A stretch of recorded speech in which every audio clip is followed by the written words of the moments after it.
आप सभी भक्तों का बहुत बहुत हार्दिक स्वागत, अभिनंदन। आज भगवद गीता क्लास में जो कुछ भक्त एलनाबाद से जुड़े हैं, उनकी आज 6th क्लास है, 6ठी क्लास। हमने थोड़े दिनों से पहले डिस्कशन किया कि खुशी की तलाश जो जीव कर रहा है वो किस तरफ जा रही है, क्या वो सच्ची में खुश है। इतने समय से कोई 30 वर्ष का है, कोई 40 वर्ष का है, कोई 15 वर्ष का है, कोई 50 वर्ष का है, कोई 70 वर्ष का है, पर क्या सब खुश हैं? तो जवाब तो यही आता है कि मुस्कुराहट के पीछे कुछ और छुपा है। तो प्रसन्नता क्यों नहीं है जीव को? क्योंकि उसको लगता है कि जो वो कार्य कर रहा है उससे वो प्रसन्न होगा, पर ये पॉसिबिलिटी है नहीं। हमने जो स्ट्रैटेजी अभी तक लगाई या जो स्ट्रैटेजी हमें इस संसार के लोगों ने, बड़ों ने, बुजुर्गों ने सिखाई या बताई, या जो हमने देखा उन्हें करते हुए, सुबह उठो शाम हो, है ना, सुबह हुई शाम हुई, जिंदगी ऐसे ही तमाम हुई। तो हमने देखा ऐसे तमाम करते करते हमें लगा यही तमामी के बीच में कहीं कोई प्रसन्नता छिपी होगी, कहीं अच्छे दिन आएंगे। ऐसे सोच के जीवन पर्यंत इस यात्रा को करते रहे, लेकिन कहीं ना कहीं बीच में कोई ना कोई दुख दे जाता था। कभी मन दुख दे जाता था तो कभी दूसरे लोग दुख दे जाते हैं। कभी दूसरे लोग भी नहीं देते, मन नहीं देते तो देवता लोग दे जाते हैं। कोई बाढ़ कर दी, तूफान ला दिया, गर्मी ज़्यादा हो गई, फसल सड़ गई, जानवर में बीमार हो गए, मर गए, जो भी कुछ ना कुछ इस संसार में चलता रहा। तो ये पाया कि इस संसार में जन्म, मृत्यु, जरा, व्याधि, ये 4 तरीके के कष्ट तो हैं, पर साथ में जो 3 और कष्ट मिलते हैं, आध्यात्मिक, आधिदैविक और आधिभौतिक, इन्होंने मिला के बहुत निचोड़ रखा है हमको। हम खुशी की तलाश उसी तरह कर रहे हैं जैसे पुराने ज़माने में कोई राजा महाराजा किसी को दंड दिया करते थे तो गर्दन पकड़कर पानी में डुबो दिया करते थे, और फिर मुंह से आवाज़ निकलती थी, बुलबुले निकलते थे, पर जैसे ही मरने लगते थे निकालते थे पानी में से बाहर। ऐसे सांस जाती थी, लगता था यही जिंदगी के असली सुख के दिन है। पर जैसे ही लगता था सांस थमी,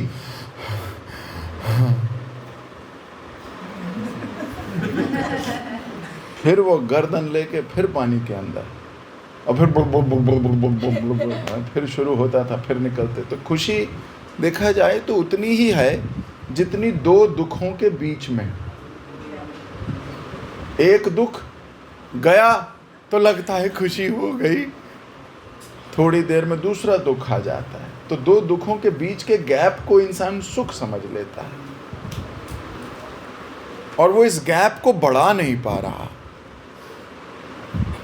क्यों? क्योंकि वो जो भी टेक्नोलॉजी यूज़ कर रहा है, जो भी चीज़ें यूज़ कर रहा है, उसको लगता है कि आनंद उसमें है। मैं आपको बताता हूँ, जब मोबाइल फ़ोन नए नए आए थे, आप में से बहुत सारे लोग थे क्योंकि ज़्यादा पुरानी बात नहीं है, 90s की बात है।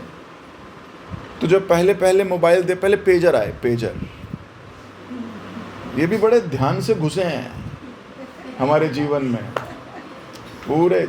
अच्छा चलो उससे भी पुराना ले चलता हूँ आपको। टेलीविज़न तुम्हारी ज़िंदगी में कैसे आया? ये बहरूपिया आपके जीवन में कैसे आया? मैं बताता हूँ आपको। ब्राह्मण के भेष में आया, दूरदर्शन के नाम से बोले केवल रामायण आएगी और महाभारत आएगी और वेडनेसडे शाम को चित्रहार है। तो बड़े ब्राह्मण के भेष में आया था टेलीविज़न, और बिल्कुल घूंघट ओढ़ के आया था, ऐसे शटर वाला होता था। मतलब दर्शन करने हैं तो घूंघट हटाओ तो सही, नहीं तो घूंघट बंद रखते थे उसका। याद है आप लोगों को? याद होगा, कई लोग मेरे और ये मेरी पुरानी उम्र के हैं, आजकल के बच्चे क्या जाने। लेकिन ऐसे टेलीविज़न ऐसे आया, और फिर ऐसे भी नहीं आया, पूरे गांव में एक आधा होता था बस, और बोला भाई धर्म का आदमी एक ही है गांव में। अब वहां वो घूंघट ओढ़ कर आया, और ऐसे भी नहीं, इतना आसान भी नहीं था। वो देखने के लिए 2 लोग चाहिए होते थे, एक तो जो नीचे खड़ा हो, एक जो छत पे जाएगा एंटीना घुमाने। अब वो एक नीचे खड़ा होता था, मुझे याद है मेरे पापा नीचे खड़े होते थे, मैं ऊपर, और मैं घुमाता था और मैं बोलता आ गया, पापा कहते नहीं आया और घुमा। अब मैं और घुमाता था, अब आया नहीं आया, आया आया आया आया आया। अब आया तो मैं भी लटक जाता था वहीं, अभी कब तो मैं निकल गया, आ गया, अब कहाँ आया, चला गया। तो पहले आधा घंटा मुशक्कत कराता था ये, है ना? सबके घर ऐसे ही होता था। ये मैं आपको 30-40 साल पुरानी बात बता रहा हूँ। 80s में, है ना, 80s में यही होता था। 80s में, अर्ली 90s और लेट 80s की घटना है। अब वो घुमाओ, पहले उसको छत पे जाओ, उसका एंटीना घुमाओ, फिर नीचे आएगा, और आते भी 2 ही चैनल थे। अच्छा, उसमें होता भी टक टक था, टक टक टक, ऐसे चेंज होते थे चैनल। 12 चैनल होते थे, दिखने के लिए होते 2 ही थे, DD1 और फिर थोड़े दिनों में DD2, वो 2 ही। अब उसमें एक में बड़े ब्राह्मण के रूप में आया, और सुबह 10 बजे महाभारत, संडे को कर्फ्यू लग जाता था इंडिया में, है, पूरा इंडिया खाली, सब के सब महाभारत देखते थे, हैं, याद है? बिल्कुल, वो सब के सब ग्लूड टू द स्क्रीन, सब के सब महाभारत देखते थे। लगता था टेलीविजन कितना धर्मात्मा आदमी है। रात को रामायण चलती थी, वहां भी सन्नाटा हो जाता था। सब लोग, मेरे को पता है, दुकानें बंद कर दिया करते थे। शाम को दुकान बंद होगी, क्यों? आज रामायण आनी है। ऐसा धार्मिक व्यक्ति बन के आया, ठीक उसी प्रकार जिस प्रकार रावण सीता को चुराने आया था, वो भी भगवे कपड़े पहन के, बिल्कुल ब्राह्मण के वेश में, हरिओ, वो भी बिल्कुल उसी भेष में आया। और बाद में जैसे ही सीता का ध्यान भटका, लक्ष्मण रेखा पार हुई, सीता भी पार हुई, है? इसी प्रकार इस टीवी ने भी ब्राह्मण का वेश धारण करके आया, लेकिन बाद में हुआ क्या? आज की डेट में कैसा हो गया है? खूंखार। पहले एक ही चैनल होता था, अब इतने चैनल, रिमोट और है साथ में। वो रिमोट से आदमी, मैं देखता हूँ, कई बार लोगों से मिलता हूँ, 1-1 घंटा रिमोट चेंज करते हैं, और बाद में रिमोट फेंक के बोलते हैं कुछ नहीं आता टीवी में। अबे तुम्हें 1.5 घंटा हो गया देखते हो, अभी भी कुछ नहीं आता टीवी में। ये ब्राह्मण के रूप में आके राक्षस बना टेलीविजन। और आगे दुनिया आ गई है, अब तो मोबाइल आ गए, जेब में टीवी लेके घूमते हैं। आज मैं कहीं मार्केट गया, तो वहाँ पे जो सिक्योरिटी गार्ड था, वो मार्केट के आगे वो लगा हुआ था, वो सिक्योरिटी गार्ड अपने मोबाइल पे IPL देख रहा है। तो मैंने शीशा नीचे करके बोला, मैं कहा मुझे भी देख ले। अरे पर्ची नहीं देगा पार्किंग की तो लगाऊंगा कैसे? तो बोला है, can you beat it? I was surprised. वो आज की डेट में मोबाइल जेब में ही है, मतलब टीवी जेब में ही लेके घूमते हैं, जरूरत ही नहीं कहीं और जाने की। हमें लगा था कि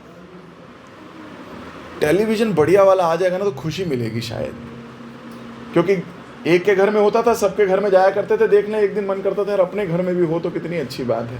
हमें लगा शायद ऐसे खुशी मिल जाएगी। फिर एक दिन अपने घर में ले लिया, तो क्या खुशी मिली ना? फिर देखा पेजर आया है, और ये तो बहुत अच्छी चीज है, घर से ही बोल दो फोन पे कि आप कहाँ हो, जल्दी से बताओ। वो फोन रखते थे तो पेजर में टू टू टू टू टू टू बजती थी, वो आदमी निकाल के देखता था, उसमें मैसेज आता था, मैसेज फ्रॉम होम, तुम कब आओगे। हमने कहा ये तो बहुत अच्छी चीज़ है यार, ये अगर मिल जाए ना तो मतलब ज़िंदगी कितनी अच्छी हो जाएगी। वो पेजर आ गया, पेजर ले लिया।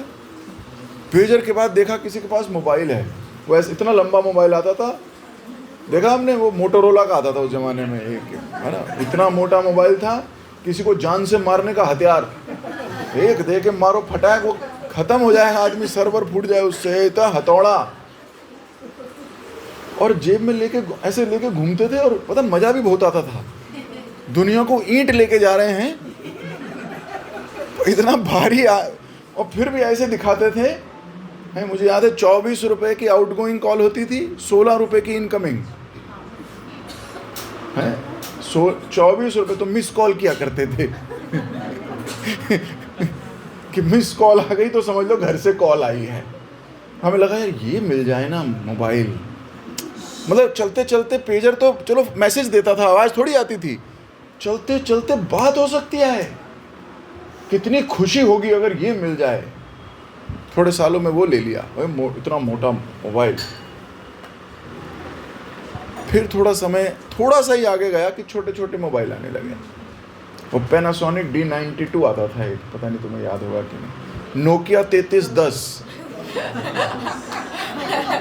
ये तो मुझे नहीं लगता शायद किसी को भी ऐसा व्यक्ति हो जिसके पास हो ना भारत में। वो भी हथौड़े जैसा था, छोटा हथौड़ा, मतलब दीवार पे मारो दीवार पे छेद हो जाए, ये नहीं टूटे। तो हमें लगा यार इतने बड़े बड़े लेके घूमते हैं मोबाइल में, और 24 रुपये आउटगोइंग, 16 रुपये इनकमिंग, ये सस्ती हो जाए ना तो आदमी बात भी कर ले। अभी तो बात भी नहीं कर पाते, मिस कॉल ही देते रहते हैं। बहुत अर्जेंट कभी टशन मारना हो तो फ़ोन उठा लेते थे, है, लोगों को थोड़ा दिखाना है भाई हम तो, ऐसी बात नहीं है। तो you know college going people and you know what happens, so फिर उठा देते, फिर अरे वाह होते तो बड़ा अमीर आदमी है फ़ोन उठाता है अमीर आदमी होगा फ़ोन उठा लेता। सो सोचा छोटा फ़ोन ले लें, तो छोटा आने लगा। फिर जिसके हाथ में देखते थे ना छोटा छोटा फ़ोन, लगता था यार ये आ जाए ना, शायद खुशी इसी के पास है। हम इतने खुश नहीं हैं, हमारे पास मोटे वाले बेकार इतने बड़े वाले फ़ोन हैं, इनके पास वो ले लिए। उसके बाद आया टच स्क्रीन। पहला टच स्क्रीन आया था, कंपनी थी HCI ऐसे कुछ करके एक कंपनी थी, नहीं नो HCL, HTC, हाँ HTC, यस वेरी गुड, तुम्हें सब याद है। तो कंपनी टच स्क्रीन देखा पहली बार, ये तो बहुत सही चीज़ है। हमारे में तो यार बटन दबाने पड़ते हैं, और कई बार बंद बेकार भी हो जाते थे वो बटन, उंगलियां मार मार के उससे चलते थे, वो बचता नहीं था। हमने सोचा टच स्क्रीन आ जाए ना तो ये तो मतलब टच स्क्रीन है, और थोड़ा उसमें वीडियो भी दिखती थी टच स्क्रीन। सोचा वो मिल जाएगा तो खुश हो जाएंगे, वो भी मिल गया, खुशी फिर नहीं मिली। फिर उसके बाद टच स्क्रीन्स भी एडवांस होने चले गए, वो एप्पल आ गया, हाँ Apple 3, Apple 4, Apple 5, Apple 5S, Apple 6, Apple 7, Apple 8, Apple 9। सोचा ये मिल जाएगा ना तो ज़िंदगी में खुशी आ जाएगी। टेक्नोलॉजी एडवांस होती गई, खुशी दूर चलती गई। अरे अच्छे दिन थे, फ़ोन लगा के झूठ भी बोल देते थे। अब तो फ़ोन लगा के वो बोलते हैं जरा व्हाट्सएप कॉल पे सुनाओ, जरा दिखाओ कहाँ हो। अबे यार नहीं बताऊंगा मैं कहाँ हूँ यार, वॉशरूम में हूँ यार।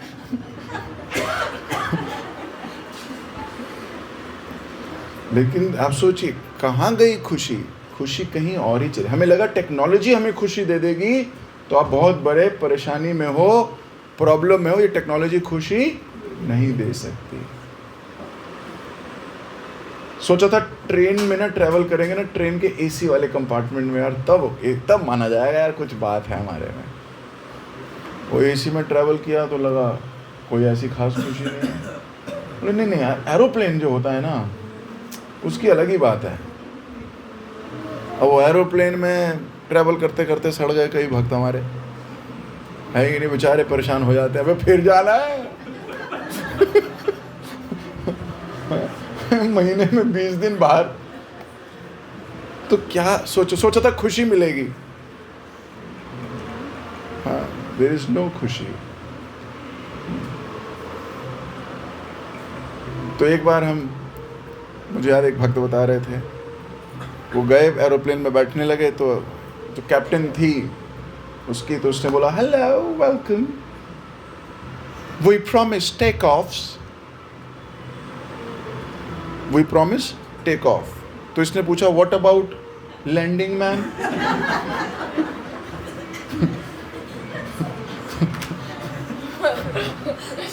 What about landing, do you promise landing also? उसने बोला no, you are a devotee, why do you want to land, you pray.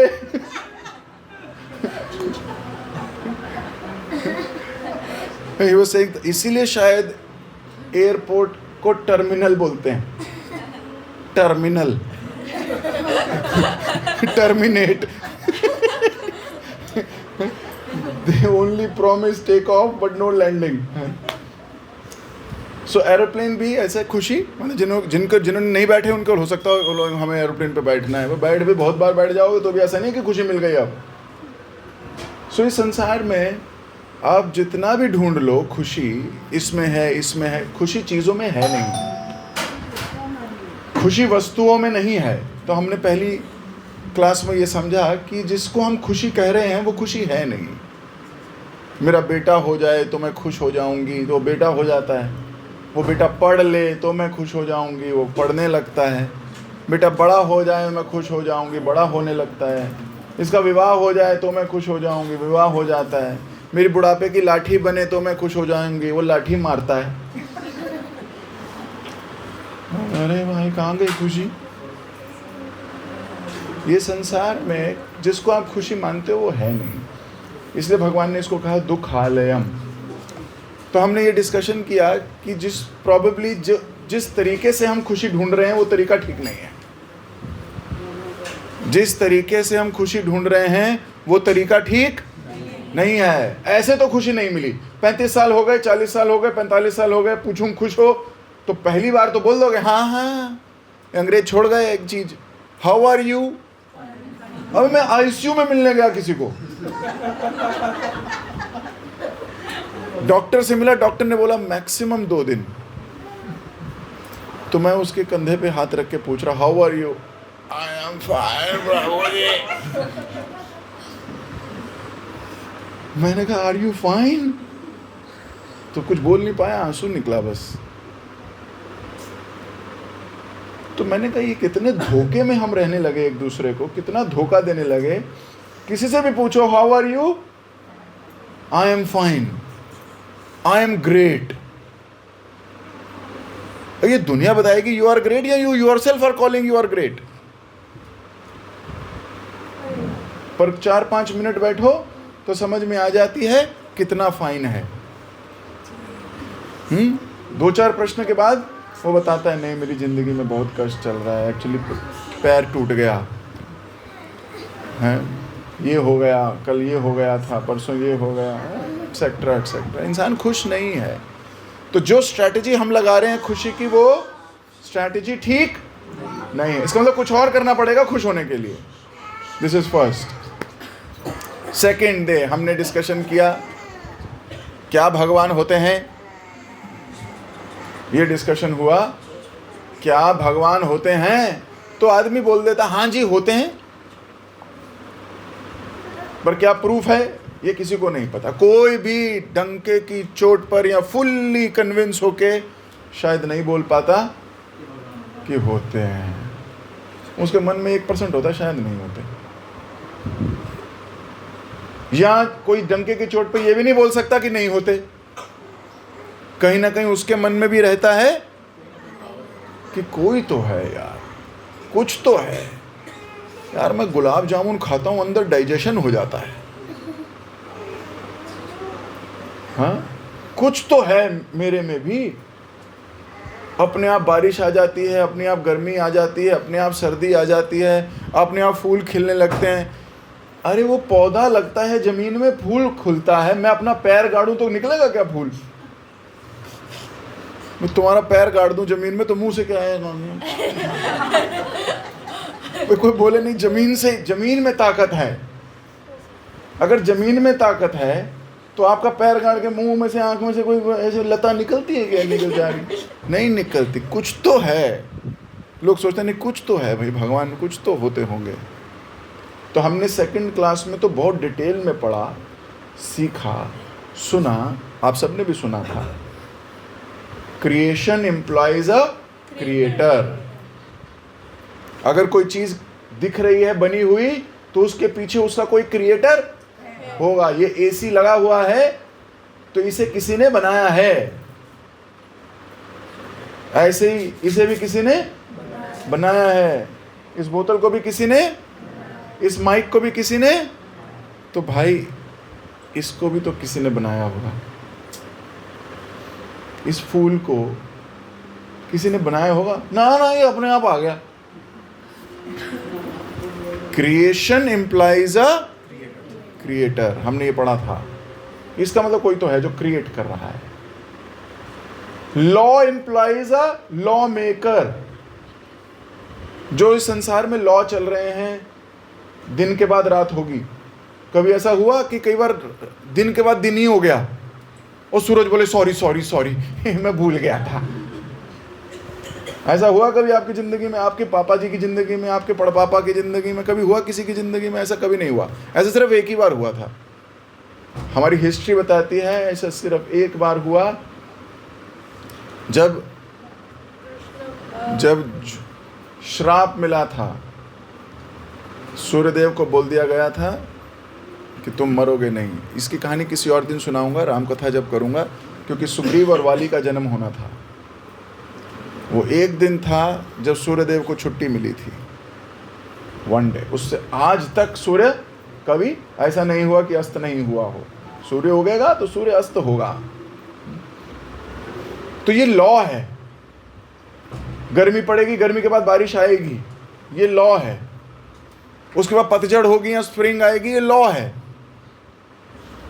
हाँ, सीजन बदलेंगे, ये लॉ है। तो ये लॉ भी तो किसी ने बनाया होगा। भाई मेरे घर के लॉ तो मैं बनाता हूं, तो भगवान के घर के लॉ भी तो किसी ने बनाए होंगे। हम सबके घरों में लॉज बनते हैं कि नहीं बनते हैं? होते हैं ना। जैसे कई घरों में होता है कि 9 बजे के बाद नहीं जाओगी, जब मर्जी जाना, 10 बजे के बाद आ जाना, 10 बजे के बाद नहीं आना, पिटाई होएगी, या इतनी ही पॉकेट मनी मिलेगी, 100 रुपये मिलेंगे महीने के, बस इसी में गुजारा कर लेना। ये लॉ है ना भाई। वही थोड़ी कह सकता हूँ वाह उसकी तो 2 लाख रुपए मिलते हैं, मेरे को 100 रुपये दे रहे हो।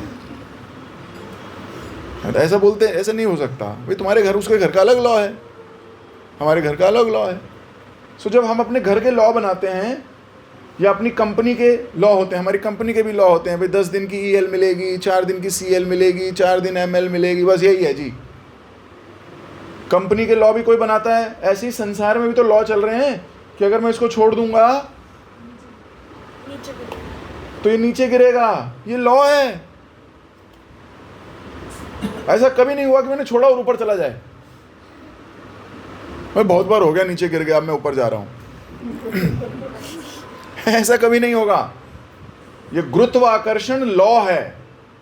ये न्यूटन ने नहीं बनाया था। न्यूटन से पहले भी चीजें नीचे ही गिरती थी।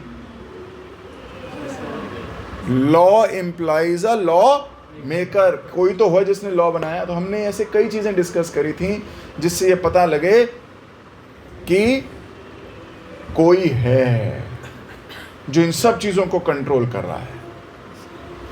तीसरी क्लास में हमने पढ़ा कि वो कौन है। ये बताओ, ये तो बताओ कौन है। कोई कहता है शक्ति है, कोई कहता है यूनिवर्स है, कोई कहता है कुछ है, कोई कहता है कुछ है। तो भैया भगवान शब्द का अर्थ क्या है? फिर तीसरी क्लास में हमने ये पढ़ा कि भगवान मतलब छड़ ऐश्वर्य पूर्ण यति इति भगवान। जिसके पास 6 ऐश्वर्य हैं पूर्ण मात्रा में, उसको भगवान कहते हैं। ये पराशर मुनि ने ये शब्द दिया था भगवान, और उन्होंने परिभाषा भी दी थी। अब हमने तो सुनी, भगवान भगवान भगवान भगवान भगवान, दादा से सुनी, पापा से सुनी, मम्मी से सुनी, समाज से सुनी, लेकिन अल्टीमेटली कौन है जिसने लिखा? ये शब्द है कहाँ से आया? शास्त्रों से आया। शास्त्र में भगवान शब्द का क्या अर्थ लिखा है, उसके बारे में चर्चा हुई। पूर्ण ऐश्वर्य, पूर्ण ज्ञान, पूर्ण शक्ति, पूर्ण बल, पूर्ण यश, संपूर्ण धन और संपूर्ण रिनंसिएशन, जिसको वैराग्य बोलते हैं। इसके बारे में डिटेल चर्चा की होगी भक्तों ने आपसे। इसे बोलते हैं भगवान, वो भगवान है। एषां तित्य कलापुंसा कृष्णास्तम भगवान स्वयं इंद्राणी व्याकुलम लोकम रडयंती युगे युगे। एकला ईश्वर कृष्ण और सब भृत्य, ये के जैसे नचाए ताता करे नृत्य। चैतन्य चरितामृत। अनादिरादिर गोविंद सर्व कारण कारणम ब्रह्म संहिता। ईश्वरा परम कृष्णा सच्चिदानंद विग्रह, अनादिरादिर गोविंद सर्व कारण कारणम। ब्रह्म संहिता, ब्रह्मा जी। रुद्र गीता, भगवान रुद्र बोल रहे हैं, पार्वती जी को समझाते हैं जब रामेति रामेति रामेति रामेति मनोरमे। तो जब देखा जाए इस बात को, तो भगवान कौन है ये भी पढ़ा हमने। चौथी क्लास में हमने सीखा, भाई समझ आ गया, जिस प्रोसेस से मैं जिंदगी बिता रहा हूं खुशी तो नहीं मिलेगी, पहला। ये समझ में आ गया कि कोई शक्ति है जो कंट्रोल करती है बहुत चीज़ों को, ये भी समझ में आ गया कि वो शक्ति कौन है, भगवान कौन है ये भी समझ में आ गया। तो भाई साहब मैं कौन हूं ये भी बता दो।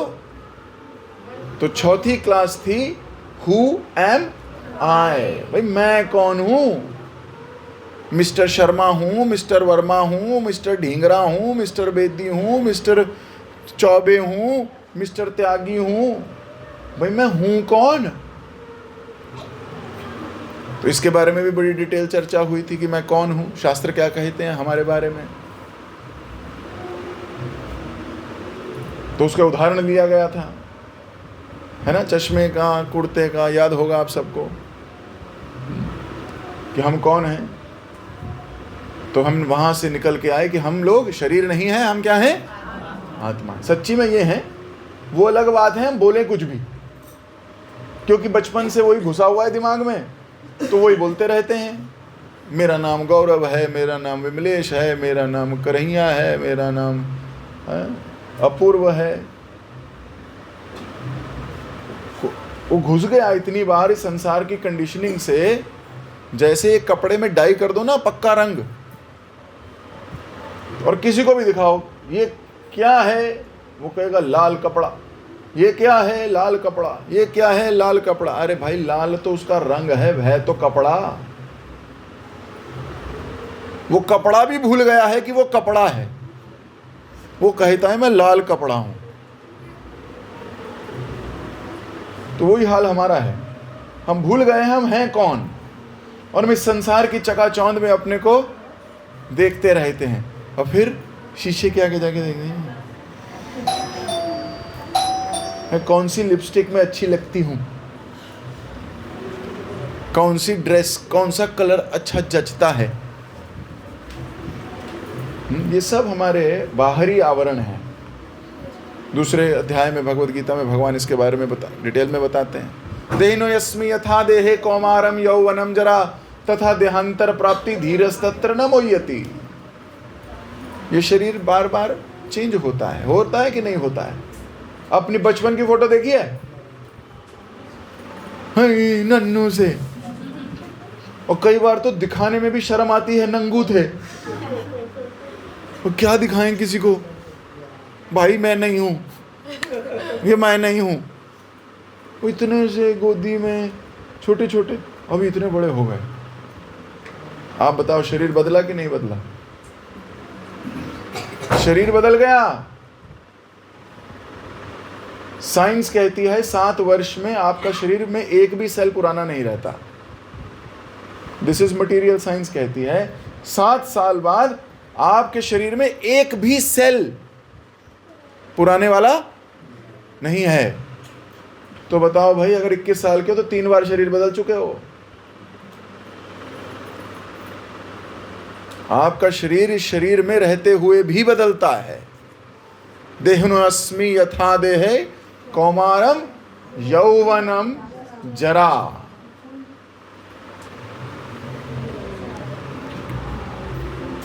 तो अगर विश्वास करा जाए इस बात पे, भगवत गीता पे, शास्त्रों पे, आप समझोगे कि किस प्रकार जीवात्मा, हम आत्मा हैं और शरीर धारण करते हैं। अगर ऐसा नहीं होता तो NBE और ODEs नहीं होते। इसके बारे में बड़ी डिटेल चर्चा हुई थी। Near death experience, NDE। I have पहन लेता हूँ, भगवान का प्रसाद। एक और आ गया,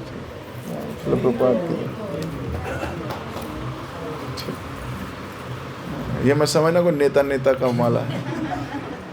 भक्त लोग माला इसलिए पहन लेते हैं, भगवान का प्रसाद है, भगवान का निर्माल्य है। तो भगवान के शरीर को छू के आया है तो हम उस प्रसाद को स्वीकार करते हैं। तो जितनी देर तक शरीर को स्पर्श करेगा उतनी देर तक पवित्र करेगा। ऐसा लगेगा कुछ गड़बड़ नहीं करनी भाई, भगवान का संग हो रहा है। तो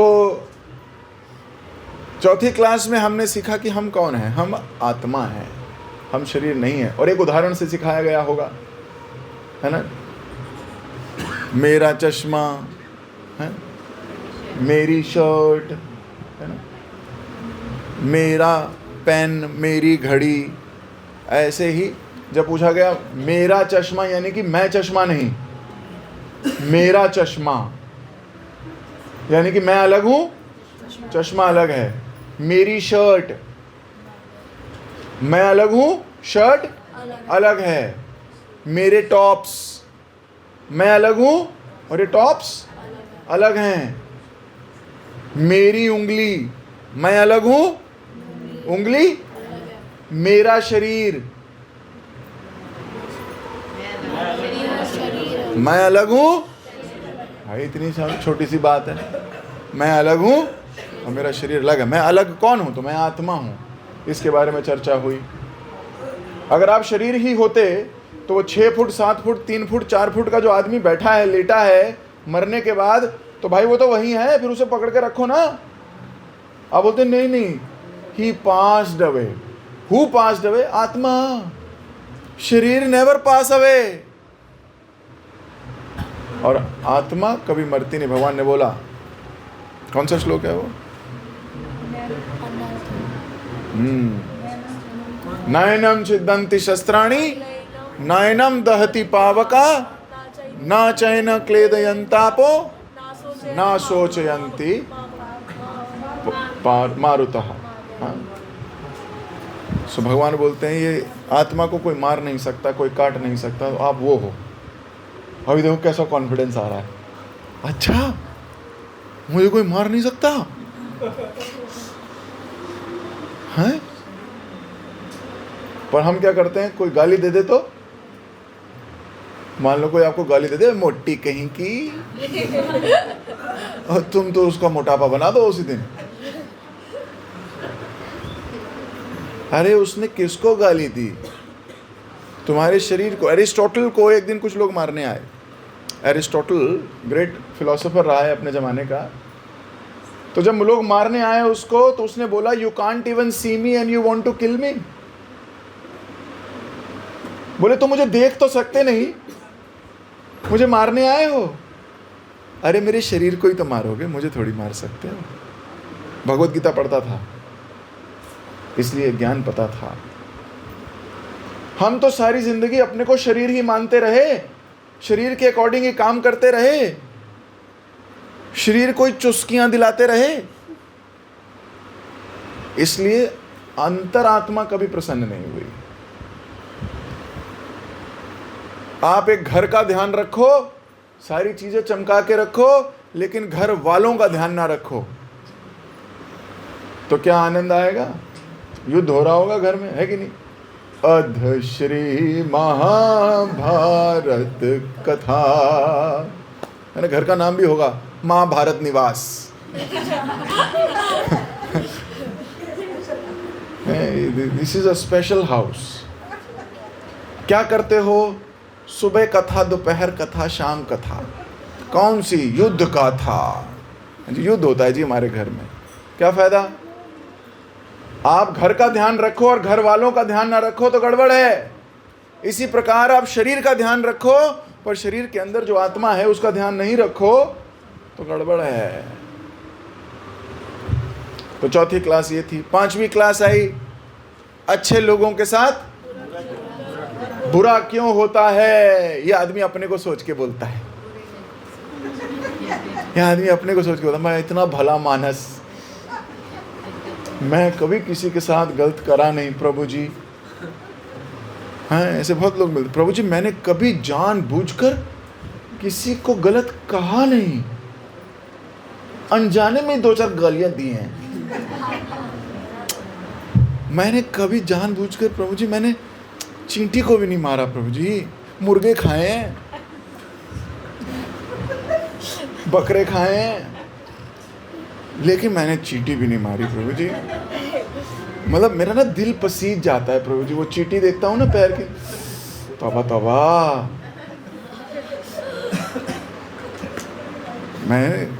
मैंने चींटी नहीं मारी, हाँ बकरे मुर्गे खाए। आप सोचो, कई बार व्यक्ति सोचता है अच्छे लोगों के साथ, तो फिर मेरे साथ बुरा क्यों हो रहा है प्रभु जी? और फिर दूसरे भी लोग आते हैं, वो बोलते हैं प्रभु जी अच्छे लोगों के साथ तो चलो बुरा होता है, मैं मान लूँगा, मैं झेल लूँगा, लेकिन बुरे लोगों के साथ अच्छा क्यों होता है? ये जल्दी बताओ, ये जल्दी बताओ। ये 1205 वाले कैसे फल फूल रहे हैं? ये 1604 वाले कैसे खुश रहते हैं इतना? हैं? ये बताओ पहले हमको, ये हमारा पड़ोसी कैसे खुश है? ये तो इतना बुरा आदमी है, कंजर है, कंजर है, ऐसे बोलते हैं कई लोग। मेरे को मिलकर एक बार बोला एक भक्त ने, मेरा प्रभु जी ये आदमी। सो कई बार लोग सोचते हैं अच्छे लोगों के साथ बुरा क्यों होता है और बुरे लोगों के साथ अच्छा क्यों होता है। इसके ऊपर हमने फिर 5वीं क्लास में डिटेल में चर्चा की थी कि ऐसा एक्चुअली में होता क्यों है। जब तक हमें शास्त्रिक ज्ञान नहीं होगा तब तक लोग हमें कुछ भी ज्ञान दे जाएंगे, हम मानते जाएंगे। और ये अच्छे लोग बुरे लोग ऐसा कोई मापदंड भी नहीं होता। जो लोग आपके लिए बुरे हैं किसी के लिए अच्छे हो सकते हैं, जो लोग किसी के लिए अच्छे हैं आपके लिए बुरे हो सकते हैं। तो ये अच्छे बुरे की डेफिनेशन आपकी कब से होने लगी आपकी अपनी? अच्छा और बुरा तो शास्त्र बताता है। यस्यं शास्त्र प्रमाणम तम कार्य अकार्य विवस्थितुः। ये तो शास्त्र के प्रमाण से पता लगता है क्या ठीक है और क्या ठीक नहीं है। अगर आपके हिसाब से चलेगा तो फिर तो कोई, आप जिसको बुरा कह दोगे कोई दूसरा उसे अच्छा कह रहा होगा। वो तो आपके रेफरेंस से बुरा है और आपके रेफरेंस से अच्छा है, लेकिन व्यक्ति तो अच्छा बुरे की कैटेगरी में आप नहीं डाल सकते। तो हमने 5वीं क्लास इस पे करी थी कि अच्छे लोगों के साथ बुरा क्यों होता है और बुरे लोगों के साथ अच्छा क्यों होता है। तो हाँ, हमने कर्म का प्रिंसिपल भी एक्सप्लेन किया था कि कर्म कहते किसको हैं। लोगों को कर्म की भी परिभाषाएं अलग अलग पता हैं।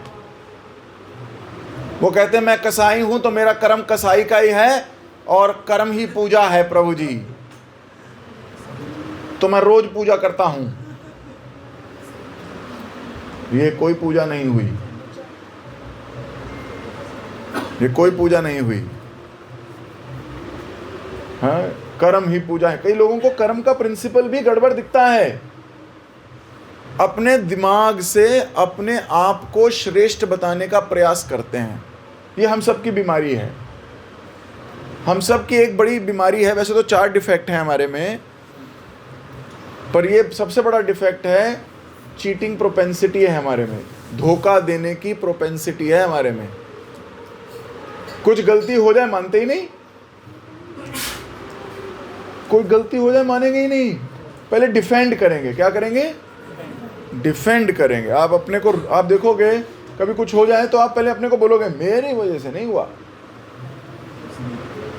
मेरी प्रॉब्लम नहीं है, इन्हीं की प्रॉब्लम है। प्रभु जी खिचड़ी जल गई आज। खिचड़ी कैसे जल गई? प्रभु जी वो परात पतली थी। अच्छा, तो माता जी आपको कब पता लगा परात पतली थी? बोले 2-4 साल हो गए, मैं ही लाई थी। तो जब तुम्हें पता था परात पतली है तो गैस कम पे चलानी थी ना। परात पतली थी प्रभु जी। अपनी गलती नहीं मानेगा। चीटिंग डिफेंड करने की प्रोपेंसिटी इतनी है कि मानेंगे ही नहीं। अरे माता जी वो खीर में बहुत ज़्यादा वो चीनी डल गई, और प्रभु जी आज ना चम्मच मोटे वाला ले लिया मैंने। तो अच्छा, फिर चम्मच की गलती है प्रभु जी। मुझे तो माता जी ने जो बताया को 2 चम्मच डाल देना, अब चम्मच ये वाला रख दिया, इतना बड़े वाला। मुझे लग तो रहा था कि शायद ज़्यादा डलने वाली है, लेकिन वो माता जी ने चम्मच ये वाला दिया। किसकी गलती है? या तो माता जी की या वो चम्मच की। मेरी गलती थोड़ी है। इतना डिफेंड करने की हमारी प्रोपेंसिटी है ना, हम किसी भी हद तक डिफेंड कर सकते हैं अपने आप को। वो तो कई बार लगता है भगवान भी आ जाए ना और हमसे डिबेट करें, हम उनको भी परास्त कर दें। भगवान भी बोले ले बेटा तू मेरी माला पहन ले, मैं जा रहा हूं, तेरे से कौन लड़ेगा, इतना टाइम थोड़ी है, मैं तो परित्रणाय साधु ना, मैं तेरे भक्तों के साथ आनंद ले जाता हूँ, तेरे जैसा तो भगत का, तू तो ठगत आदमी है, तेरे क्या बोलूं तेरे को। इतना डिफेंड करते हैं हम अपने आप को। और हुआ ये है कि जब डिफेंड कर रहे थे, बचपन में आदतें पड़ रही थी, तो लोगों ने हमें डिफेंड करना सिखाया भी है, सिखाया भी है। अड़ोसी पड़ोसी जब कोई उलाहना दे दें, तेरा बेटा आज ये कर रहा था, तो उसी से भिड़े हैं, उसी को बोला है तो ही दिमाग खराब है तेरा, मेरा बच्चा ऐसा नहीं कर सकता। तो उस बच्चे को लगता है मैं तो सच्ची में ऐसा ही हूँ, मैं ऐसा, मेरे साथ ऐसा नहीं होना चाहिए, ये लोग गलत हैं। फिर वो क्या करता है? डिफेंड करने की आदत बन जाती है, हर चीज़ को डिफेंड करता है। जबकि एक नेक व्यक्ति, एक अच्छा व्यक्ति वो है जो स्वीकार करता है, उसकी गलती ना भी हो तो भी वो स्वीकार करता है। सो ये बड़ी सटल चीज़ें हैं। तो इसको हमने 5वीं क्लास में कर्म के प्रिंसिपल से बताया कि आप जैसा कर्म करोगे वैसा पाओगे। ये तो बचपन से सुन रहे हैं हम प्रभु जी, पर इस पे विश्वास नहीं है। क्यों? क्योंकि जब अड़ोसी पड़ोसी इधर उधर के देखते हैं गलत काम करते हुए, उसके साथ कुछ नहीं हो रहा होता, तो लगता है यार ये तो गलत, कुछ रूल में तो कुछ तो प्रॉब्लम है, इस रूल में कोई तो प्रॉब्लम है। हम ऑफिसेज में देखते हैं जो ज़्यादा पॉलिटिक्स करता है वो आगे बढ़ता रहता है। हम यार शराफत से काम कर रहे हैं, कोई शराफत से काम भी नहीं करने देता है, तो फिर लगता है कोई कर्म वरम नहीं होता। भाई वो बेवकूफ आदमी जिसको कुछ काम नहीं आता वो आगे बढ़ रहा है, प्रमोशन पे प्रमोशन मिल रहा है, अप्रेजल्स हो रहे हैं उसके, और हम रात भर लेके लगे हुए हैं लैपटॉप। तो ऐसा लगता है कि कर्म प्रिंसिपल फेल हो रहा है जी, गड़बड़ है, इसलिए विश्वास नहीं होता। जबकि हमें पूरी स्टोरी नहीं पता। जब तक पूरी स्टोरी ना सुनो, जब तक पूरी स्टोरी ना पता हो, तब तक आप अपराध करोगे। सच्ची बात है। और पूरी स्टोरी पता ही नहीं है हमें उसकी, पूरी स्टोरी पता ही नहीं। धृतराष्ट्र ने पूछ लिया भगवान से, भगवान जरा मुझे एक बात बताओ। भगवान कृष्ण को बिठाया, उन्होंने पूछा एक दिन ये बात कि मुझे बताइए, मैं तो बचपन से अंधा, मैंने तो जानबूझकर कोई चींटी भी नहीं मारी, कोई मच्छर नहीं मारा, ओडोमॉस भी नहीं लगाई, ऑल आउट भी नहीं लाई मैं तो खरीद के। हाँ, मैंने कुछ गड़बड़ नहीं करी बचपन से। मेरे 100 पुत्र कैसे मर गए, मेरे 100 बच्चे कैसे मर गए। देखो, एक पिता के लिए इससे बड़ा दुख नहीं हो सकता कि उसके जीवित रहते उसका बेटा या उसके बच्चे चले जाएं, और वो भी 100। बहुत बड़ा भारी दर्द है। अब वो पूछने लगा, नहीं मुझे बताओ, मेरे 100 बच्चे चले गए, बताइए आप, और 1 मिनट इधर आइए, जरा कटघरे में खड़े होइए। भगवान को कटघरे में कर देते हैं लोग खड़ा, भगवान को बताइए क्या हुआ। तो भगवान ने कहा, चल सच्ची में सुनोगे, आप लोग सुनोगे? क्या बात है, कितनी बार सुना चुका, फिर भी हरि बोल है। तो फिर भी कोई बात नहीं, अच्छी बात है, सुनना चाहिए। तो भगवान कृष्ण ने कहा, देखो भाई धृतराष्ट्र, अब तुमने पूछा है तो भाई बताना तो पड़ेगा। हुआ ये कि तकरीबन 100 जन्म पहले तुम एक शिकारी के बेटे थे, और तुमने एक दिन पेड़ों पे चढ़ चढ़कर उन चिड़िया के 100 अंडे तोड़ दिए थे, और वो नर और मादा जो चिड़िया थीं सीख लेके उनकी आंखें फोड़ी थीं। अब क्योंकि तुमने ये सब किया था, इसलिए तुमको ये फल मिला। तो ये सोचे, 2 मिनट सोचे, फिर सोचे लॉजिक मारता हूं एक कृष्ण को। बोले भगवान, अच्छा चलो मान लेता हूं आपकी बात, पर ये बात बताओ, फिर इतने 100 जन्म बाद मुझे ये सजा क्यों नहीं दी आपने? तभी की तभी क्यों नहीं दी मुझे सजा? मारा मैंने तब, सजा मिल रही है अब।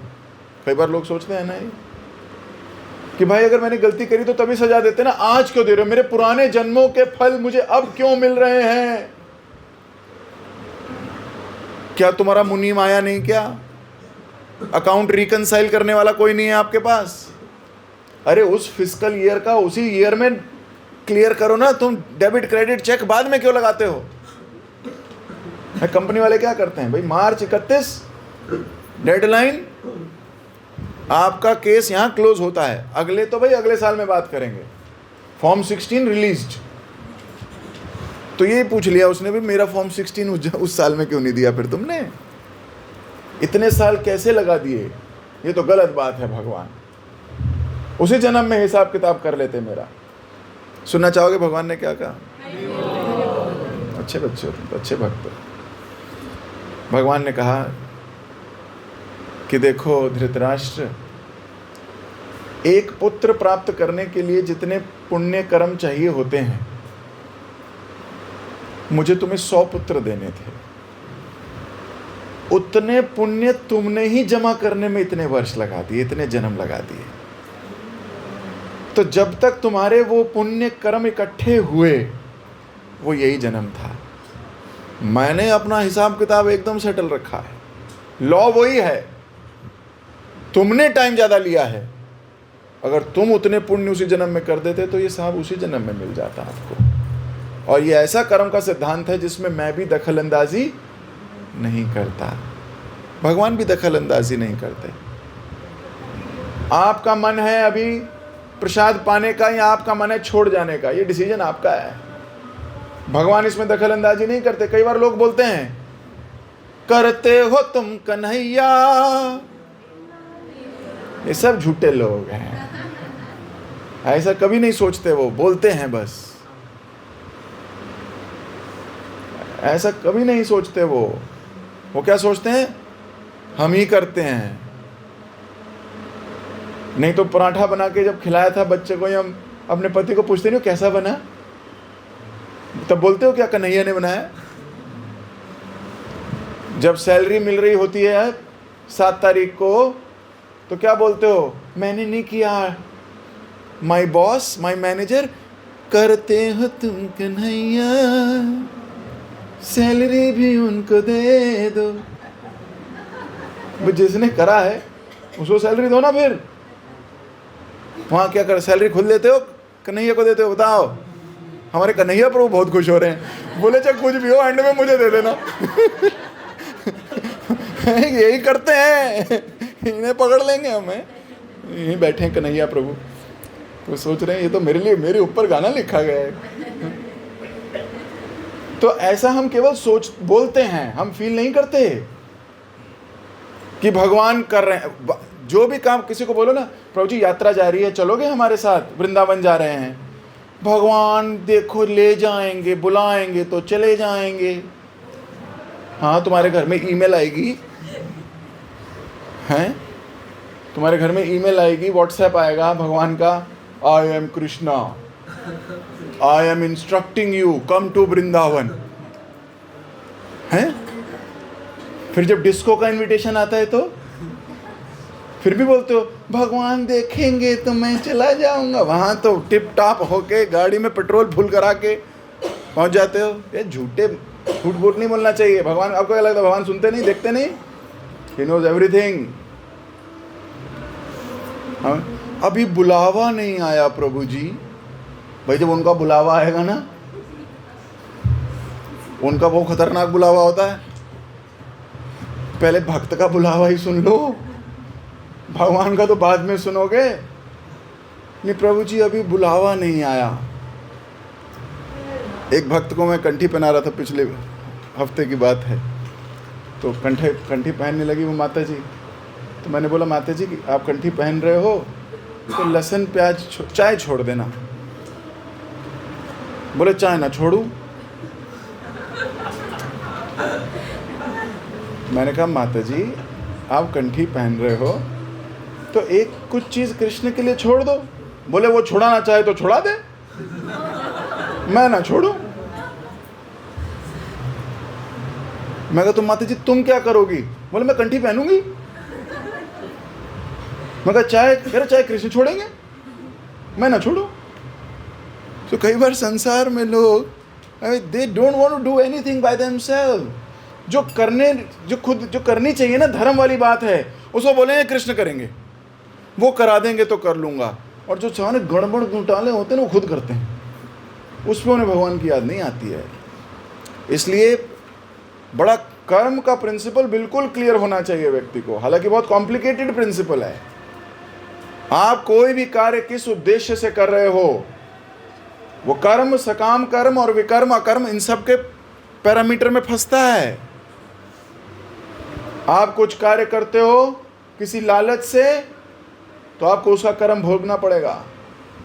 अगर आप कर्म करते हो जो शास्त्र विरुद्ध है, तो भी आपको उसका कर्म भोगना पड़ेगा। आप कोई कार्य करते हो जो शास्त्र में लिखा है कि इसका कोई फल नहीं है, वो कार्य करना चाहिए। जो हम भगवान के लिए कार्य करते हैं उसका कोई फल नहीं भोगना पड़ता हमको। लेकिन जो कार्य आप अपनी संतुष्टि के लिए करते हो, अपने मन मुनाफे नुकसान के लिए करते हो, वो सब भुगतना पड़ेगा आपको, अच्छा भी और बुरा भी। और जब वो हम देखते हैं कि एक बेकार सा व्यक्ति मजे कर रहा है, अच्छे कर्म, अच्छी चीजें भोग रहा है, हमें उस पर चिढ़ मचती है। हमें लगता है ऐसा क्यों हो रहा है? अरे ऐसा इसलिए हो रहा है क्योंकि उसने पुराने अच्छे कर्म किए हुए हैं, खत्म कर रहा है। जिस दिन उसका वो कोटा खत्म हो गया ना, हो सकता है वो कोटा 30 साल चले, 40 साल चले, 80 साल चले, 2-3 जन्म चले, लेकिन जिस दिन उसका वो कोटा खत्म हुआ, उस दिन से उसके दिन उल्टे शुरू हो जाएंगे। इसलिए आप प्रार्थना मत करो, आप परेशान मत हो। और हो सकता है आपका बुरा चल रहा हो, कई बार ऐसा लगता है हमारा बुरा चल रहा है, ये कोटा भी खत्म हो रहा है। जिस दिन ये कोटा खत्म हुआ, आपका अच्छा कोटा भी शुरू हो जाएगा। इसलिए भगवान ने कहा यह है दुखालयम अशाश्वतम, टेम्पररी है, हर चीज टेम्पररी है,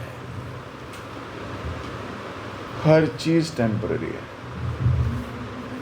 एक राजा ने अपने मंत्री को कहा मुझे एक ऐसी चीज दो जो मुझे खुशी में बहुत खुशी ना दे और दुख में बहुत दुख ना दे। जाओ ढूंढ के आओ, अगर तुमने नहीं दी तुम्हारे जान से मार दूंगा। अब बताओ ऐसी कौन सी चीज है जो खुशी में खुशी ना दे और दुख में दुख ना दे?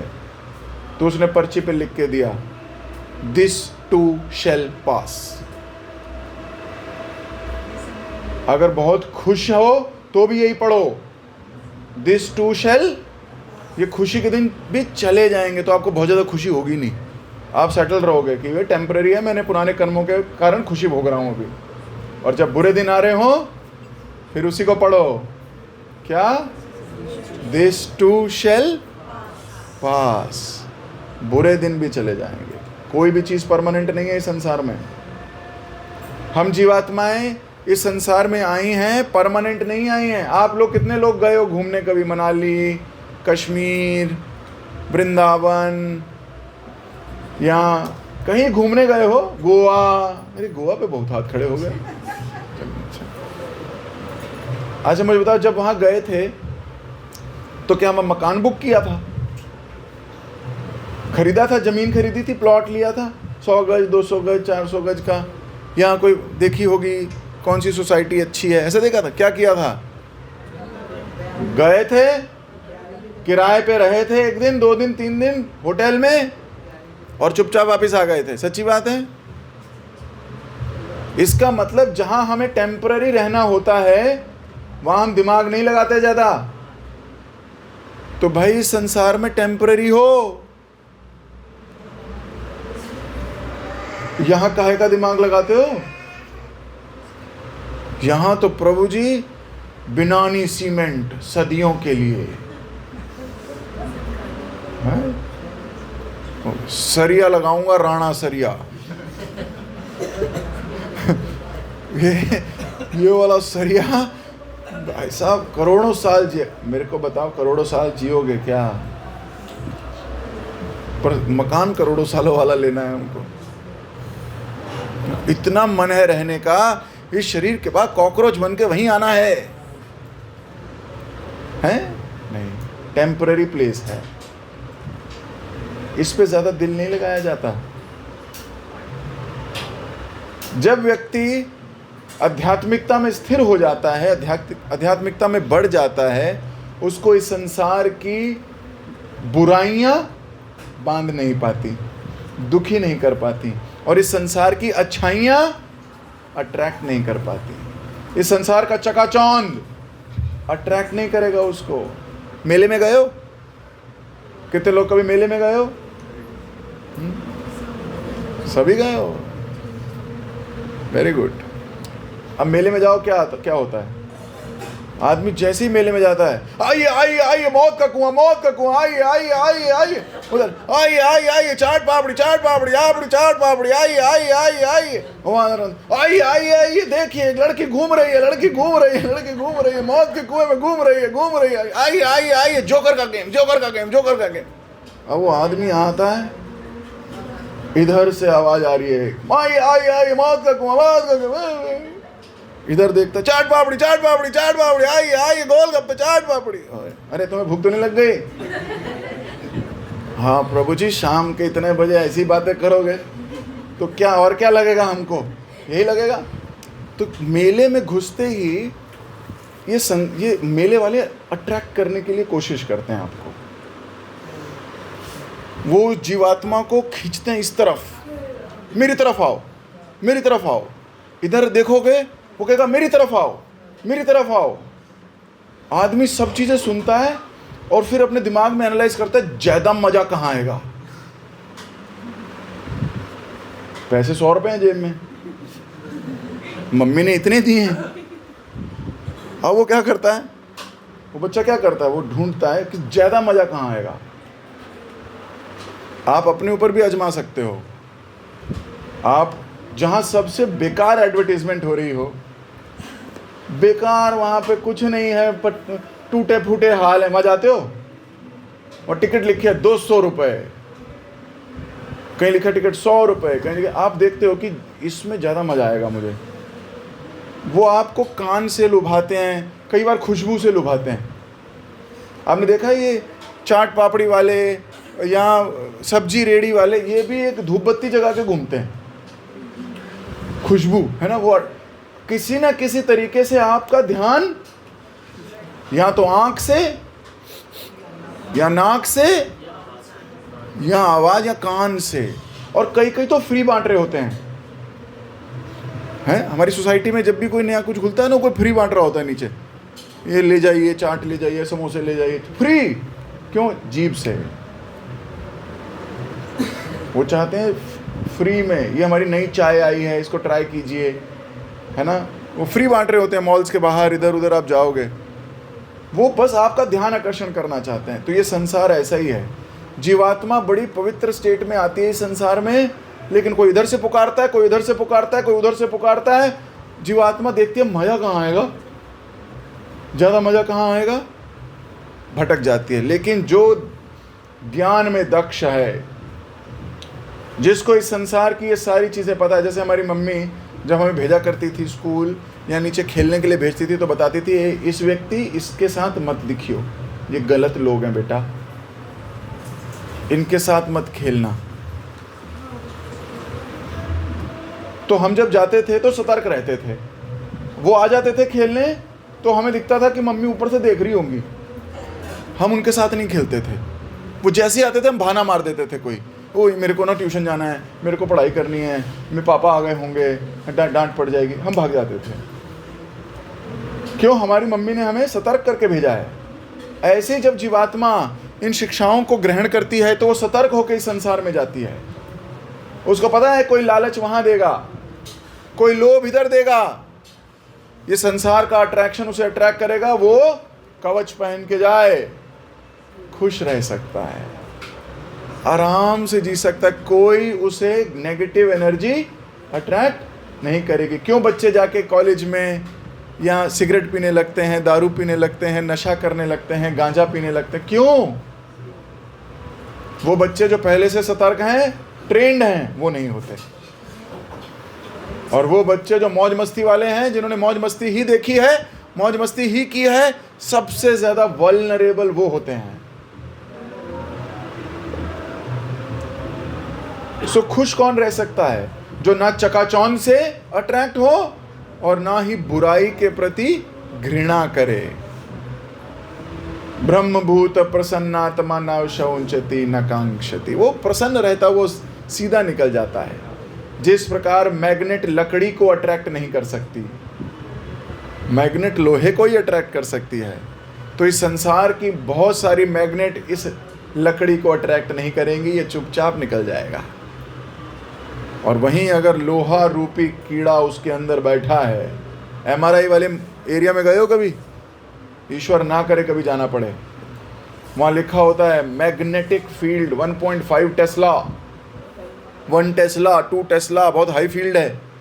और वहाँ अगर आपको पूछते हैं कि क्या कोई ऑपरेशन तो नहीं हुआ हुआ कभी दांत में कोई इलाज, तो ब्रेसलेट्स तो नहीं पहने हुए, कोई घड़ी तो नहीं पहनी, कोई माला तो नहीं पहनी हुई जिसमें इतना सा भी लोहा, इतना सा भी होगा ना, उठा के ले जा, चिपका देगा वो आपको, क्योंकि मैग्नेट बहुत स्ट्रांग है।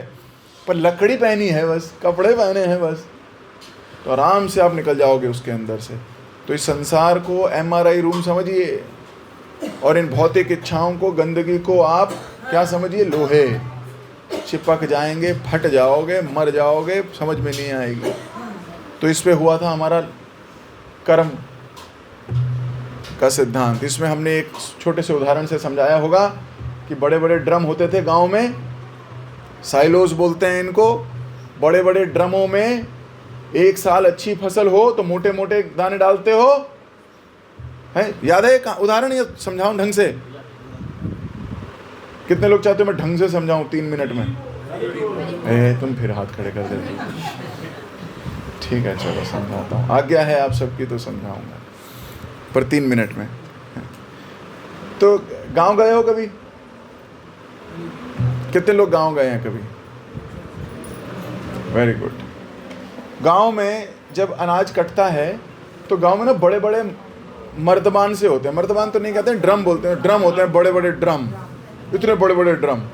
उनमें नीचे एक छेद होता है ना, वो छेद में से अनाज निकाला जाता है। तो मान लो बहुत बड़ा ड्रम है, एक साल बहुत अच्छी फसल हुई है, मोटे मोटे गेहूं के दाने आए हैं, वो सारे दाने आपने डाल दिए उसके अंदर ड्रम में, ड्रम थोड़ा सा भर गया। अगले साल बहुत बेकार फसल हुई है, सड़े हुए दाने हैं, बदबू आ रही है, लेकिन अब दाने तो फसल तो हुई है, आपने वो दाने भी कहाँ डाले? ड्रम में। अब एक बच्चा देख रहा है कि ड्रम में कौन से दाने डाले जा रहे हैं? सड़े हुए गंदे दाने डाले जा रहे हैं। और वो बच्चा देखता है कि नीचे से जब मम्मी निकाल रही है तो कौन से दाने आ रहे हैं? मोटे मोटे। क्यों? पहले वो डाले हुए हैं। ये बच्चा कह रहा है बुरे डाल रहे हैं, अच्छा हो रहा है। समझ में आ रहा है?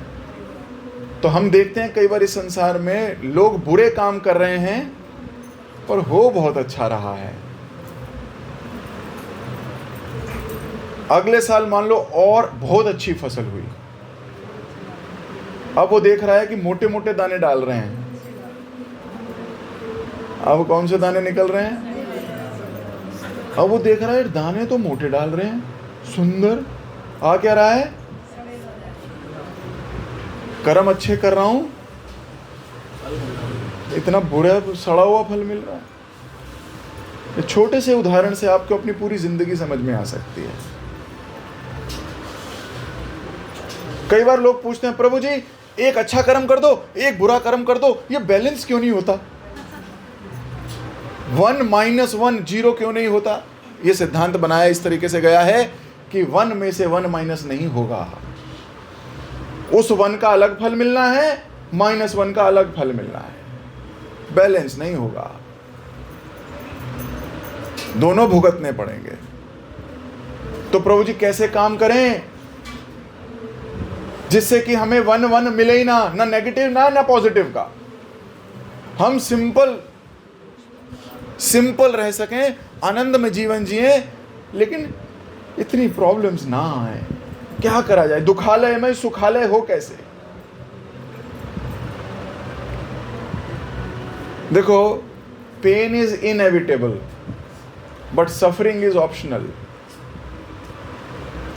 अभी समझाता हूं क्या मतलब है इसका। दुख तो आने हैं, कोई नहीं बच सकता उससे, लेकिन दुखी होने से बचा जा सकता है। दुख आना और दुखी होना दोनों में बहुत अंतर है। मैं ऐसे लोगों को जानता हूं जिनको दिन में 2-3 लूज मोशन हो गए, वो बेचारे हाय मैं मर गई, हाय मैं मर गई, हाय मैं मर गई। और मैं ऐसे लोगों को भी जानता हूं जिनको दिन में 20 लूज मोशन भी होते हैं, बोलते हैं कोई बड़ी बात नहीं है, आई एम ओके। अब मुझे बताओ जरा दोनों में क्या अंतर है? एक को कोई समझ नहीं है, उसकी पेशेंस इतनी सी है, बस वो फ्राइंग पैन पे 4-5 बूंदे डालोगे पानी की, नीचे से फ्राइंग पैन गर्म किया हुआ है, वो तड़ तड़ तड़ तड़ करती हैं बूंदे। और अगर फ्राइंग पैन भरा हुआ है और फिर गैस ऑन करोगे तो बहुत देर बाद बुलबुले आएंगे। ये डीप है। अगर आप भक्त बन गए, आप डीप हो जाओगे, तो संसार की चुनौतियां, प्रॉब्लम्स आपको छू के नहीं जाएंगी। जब भगवान वृंदावन में आए, मालूम है ना आपको? सबने सुना है? सबको पता है?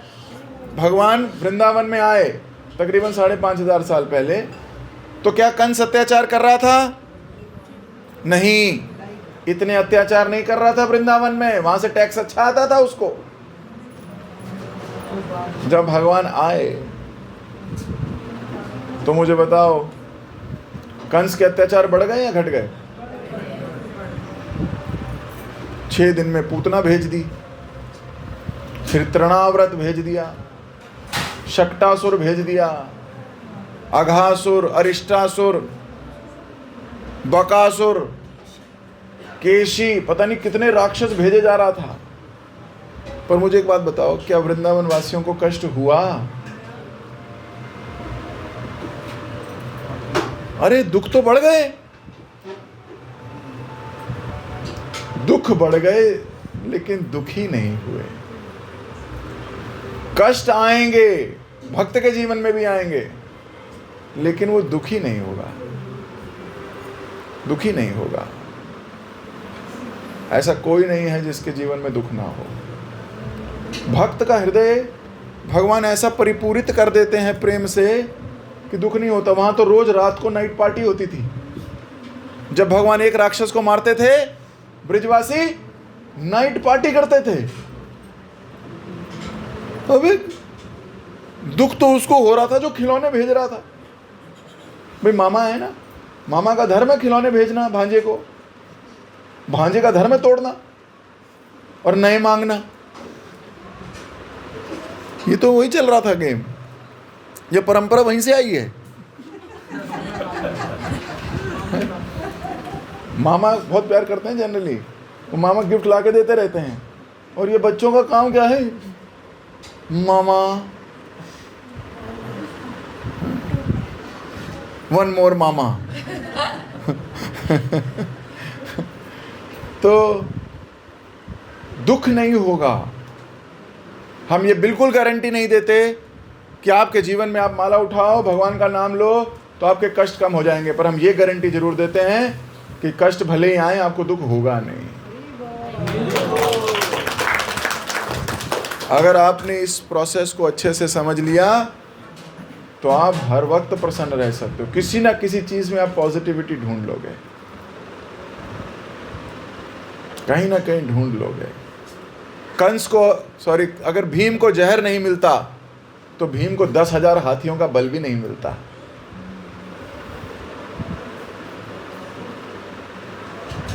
द्रौपदी के यहां अगर दुर्वासा नहीं आते तो द्रौपदी को कृष्ण रूपी भाई या कृष्ण रूपी भक्त भगवान भी नहीं मिलते। सच्ची बात है। कैसे रक्षा करी उनकी दुर्वासा से।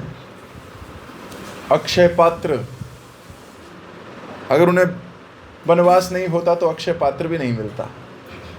एक कष्ट आता है, अगर आपकी कॉन्शियसनेस ठीक है, आप भगवान को समर्पित हो, वो एक कष्ट आता है, भगवान उसके पीछे 1000 पॉजिटिव चीज़ों की लाइन लगा देते हैं।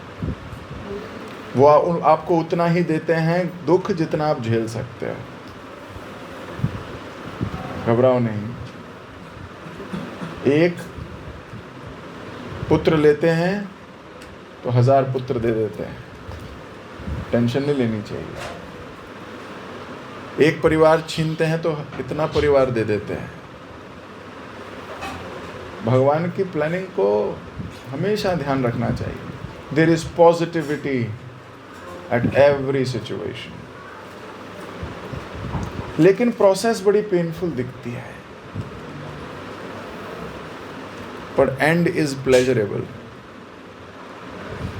कई लोग बोलते हैं Prabhu ji painful end is better than endless pain. भारी हो गया। Painful end is better than endless pain. उनको कोई बताए join Krishna consciousness, there is no endless pain, there is no end, it is always pleasure, always pleasure. केवल consciousness का खेल है, सब कॉन्शियसनेस का खेल है। तो क्या करना होगा हमको? प्रभु जी आपने बता दिया कि अगर हम सही कॉन्शियसनेस में आ गए, अगर हम भक्त बन गए तो दुख आएंगे पर हम दुखी नहीं होंगे। तो करना क्या होगा? करना ये होगा कि हमें भगवान को अपने घर में आमंत्रित करना होगा। पहले आप अगर डॉक्टर से इलाज कराना चाहते हो और डॉक्टर को बुलाओ ही नहीं और बोलो सपनों में ऑपरेशन कर जाओ,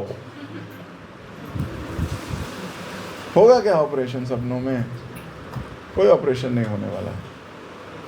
डॉक्टर साहब आप अपने क्लिनिक में, मैं अपने घर में, पर प्लीज इलाज कर दो। होगा क्या? नहीं होगा। First thing you have to do, ध्यान से सुनिए सभी लोग जो सुन रहे हैं मेरे को, ऑनलाइन वालों तुम भी सुनो ध्यान से। ये सब करना है आप सबको आज से। सबसे पहले हमें भगवान को अपने घर में आमंत्रित करना होगा, यानी कि हमें भगवान को अपने घर में जगह देनी होगी, यानी कि एक मंदिर बनाओ अपने घर में। ऐसा कोई व्यक्ति नहीं होना चाहिए जिसके घर में भगवान का मंदिर नहीं है। अगर आपके घर में नहीं है, हमसे संपर्क कीजिए, हम हेल्प करेंगे आपके घर में मंदिर बनाने के लिए, बिल्कुल टेंशन मत लीजिए। दूसरा प्रश्न होता है, प्रभु जी अच्छा फिर कहाँ पे मंदिर बनाएं प्रभु जी हम? कई बार ऐसा भी होता है कि मंदिर कहाँ बनाएं, हमने तो बनाया हुआ है प्रभु जी, हमारे घर में मंदिर है। तो हम पूछते हैं अच्छा कहाँ है? बोलते आइए हम दिखाते हैं। एक बार हुआ मेरे साथ ऐसा, एक भक्त ने कहा प्रभु जी मेरे घर में तो मंदिर है। तो मैंने कहा चलो देखते हैं। चला गया मैं उसके घर पे, वो लेके गया मुझे। उसका घर था basement, first ground floor first floor, तो मुझे बेसमेंट में ले गया। Very good. बेसमेंट, मुझे लगा शायद बड़ा सा मंदिर बनाया होगा। बेसमेंट में ले गया और बेसमेंट में एक टेबल, मुझे लगा शायद ये टेबल इसने नियुक्त की होगी। उस टेबल में सबसे नीचे वाला ड्रॉर खुला, उसमें भगवान बैठे थे। बोला प्रभु जी ये रहा मेरा मंदिर। मैंने कहा तूने ज्यादा जगह नहीं दे दी भगवान को? ये थोड़ी ज्यादा जगह है, थोड़ा कम कर। इस दराज में 6-7 कंपार्टमेंट बना, उसमें से एक कंपार्टमेंट दे दे। कई बार हम सोचते हैं हमारे घर में हमारा कमरा मास्टर बेडरूम बड़ा होना चाहिए, भगवान को तो बालकनी में दे देंगे जगह, फ्रिज पे रख देंगे। और फिर कई लोग बोलते हैं प्रभु जी कण कण में भगवान है, तो फिर हमें मंदिर बनाने की क्या जरूरत है? कण कण में भगवान है, पर यह बात तुम्हारे कान में भी नहीं गई कभी। माना है तुमने कभी कण कण में भगवान है? कभी नहीं माना। अगर तुम ऐसा मानते हो कण कण में भगवान है, तो जमीन पे पैर क्यों रखते हो कि जमीन में भगवान नहीं है? रौंद दिया तुमने भगवान को। बोलने की बात करते हो, विश्वास नहीं है। भगवान के विग्रह में और भगवान में कोई अंतर नहीं है। तो क्या होना चाहिए? सबसे पहले घर में एक मंदिर होना चाहिए। मंदिर कहाँ होना चाहिए? प्रमुख स्थान पे होना चाहिए। प्रमुख स्थान पर। कई बार लोग पूछते हैं प्रभु जी प्रमुख स्थान कैसे निकाल लाएं? तो मैं उन्हें बड़ा सरल उपाय देता हूं। मैं बोलता हूं जहां तुमने अपना टीवी लगाया हुआ है ना, वहां से टीवी हटाओ, भगवान लगाओ। टीवी जहां लगा है वो आपके घर का प्रमुख स्थान है। सोचो टीवी कैसे लगाते हो? ऐसा लाते हो जो सबको दिखे, जहां बैठ के हम सब बैठ जाएं, आराम से देखें, प्रमुख दीवार पे। कायदे में अगर आपको भगवान को घर में विराजमान करना है तो उन्हें एक सही जगह दीजिए।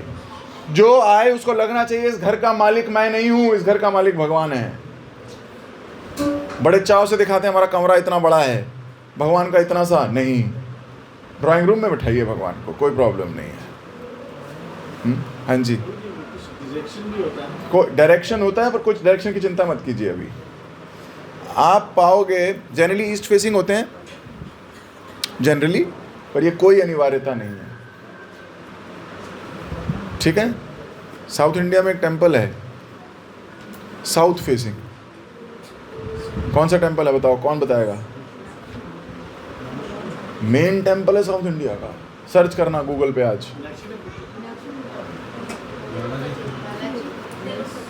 गूगल करो करो करो, सारी बोल दो जितने आते हैं, कोई तो फिट होगा। सारे बोल दो, बताओ।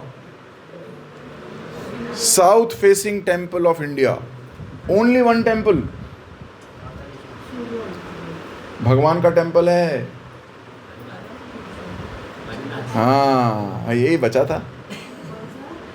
साउथ इंडिया की तरफ देख रहे हैं, वो टेंपल इसलिए बनाया गया था ताकि सीता मैया को ये विश्वास हो सके कि मेरे राम मुझे देख रहे हैं, भगवान मेरी तरफ ही हैं,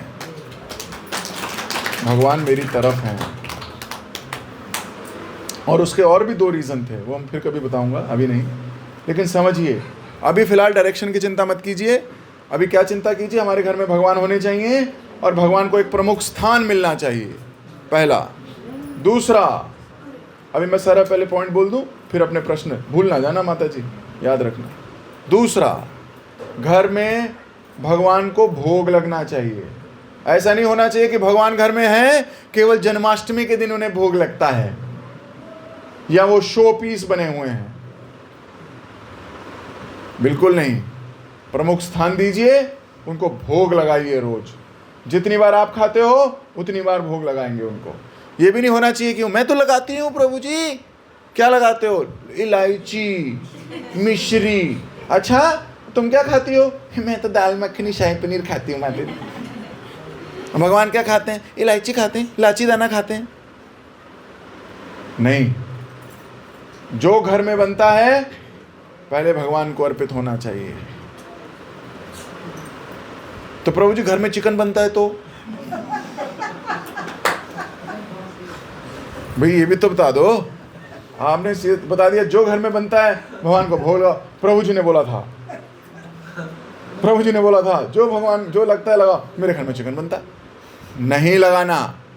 भगवान को बिना लहसुन प्याज का शुद्ध बना हुआ प्रसाद या भोग अर्पित कीजिए और उसी को फिर आप पाइए। आप सोचिए, रोज भगवान का पाया हुआ प्रसाद पाएंगे, कहाँ कोई माया छू पाएगी तुमको? ये बताओ मेरे को। मैंने ये माला पहनते वक्त क्या बोला कि भगवान का प्रसाद है, जैसे ही स्पर्श करेगा मैं शुद्ध हो जाऊंगा। ऐसी जब प्रसाद अंदर जाएगा, बाहर से भी शुद्ध, अंदर से। तो आप बताओ ना, शुद्धता होगी तो मुझे अपने पे भरोसा नहीं है, मुझे भगवान पे पूरा भरोसा है। तो पहला मंदिर बनाना है सबके घर में। मंदिर में अब क्या लगाया जाए? मूर्ति लाई जाए या फोटो लाई जाए? फोटो लगाइए। भगवान की फोटो होनी चाहिए पूरी, चरणों से लेके ऊपर तक राधा कृष्ण की पूरी फोटो होनी चाहिए, आधी नहीं। मंदिर में फुल फोटो।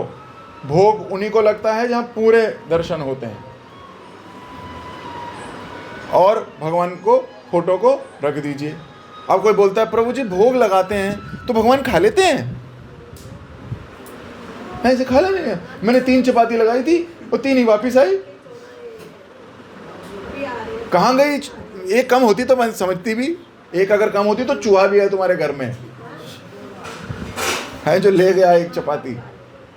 और मान लो चूहा भी नहीं है फिर भी चपाती कम हो रही हो तो भाग्यशाली हो।